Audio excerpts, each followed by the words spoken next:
కేంద్రం వరమిచ్చిన షాపులు ఆన్లైన్ సైట్లు కరుణించట్లేదా? జీఎస్టీ స్లాబుల తగ్గింపు కాగితాలకే పరిమితమైందా? కేంద్రం ఆదేశాలని ఈ కామర్స్ సైట్లు బేఖాతరు చేస్తున్నాయా?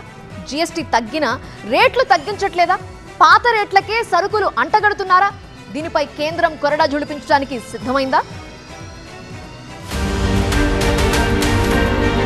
సెప్టెంబర్ 22 నుంచి జీఎస్టీ స్లాబులు తగ్గాయి. 5%, 18%, 2 స్లాబులు మాత్రమే ఇప్పుడు అమల్లో ఉన్నాయి.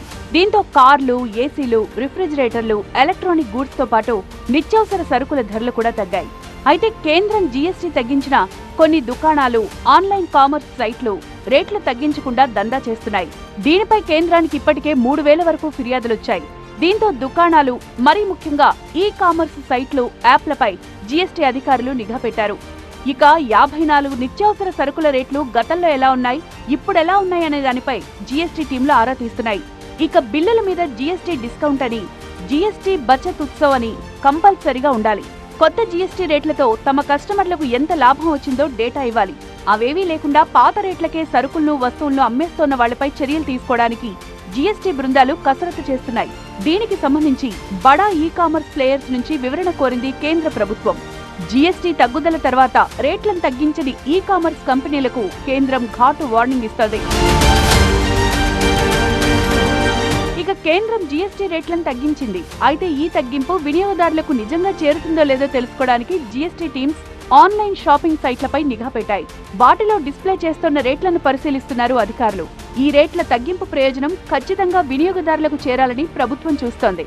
దీనిలో భాగంగా అమెజాన్, ఫ్లిప్కార్ట్, బ్లింకిట్ వంటి పెద్ద పెద్ద ఆన్లైన్ ప్లాట్ఫామ్స్ ను అధికారులు పరిశీలిస్తున్నారు. ఇక కేంద్ర పన్నుల బోర్డు, సిబిఐసి అధికారులు 54 నిత్యావసర వస్తువులు, సబ్బులు, పేస్ట్లు, షాంపూ, ఐస్ క్రీం లాంటివి, ఏసీలు, టీవీలు, స్టేషనరీ లాంటి వస్తువులు పాత ధరలు, కొత్త రేట్లను పోల్చి చూస్తున్నారు. దీనికి సంబంధించి పెద్ద కంపెనీలు చాలా వరకు ఇప్పటికే రేట్లు తగ్గించాయి. నిబంధనలు అమలు చేయని దుకాణాలు, ఆన్లైన్ సైట్స్, యాప్ల నిర్వాహకులకు వెంటనే శిక్షలు వేయకుండా తప్పు సరిదిద్దుకోవడానికి వాళ్లకు సమయం ఇవ్వాలని కేంద్రం భావిస్తోంది. దీనికి సంబంధించిన పర్యవేక్షణ కనీసం 6 నెలలు సాగుతుంది.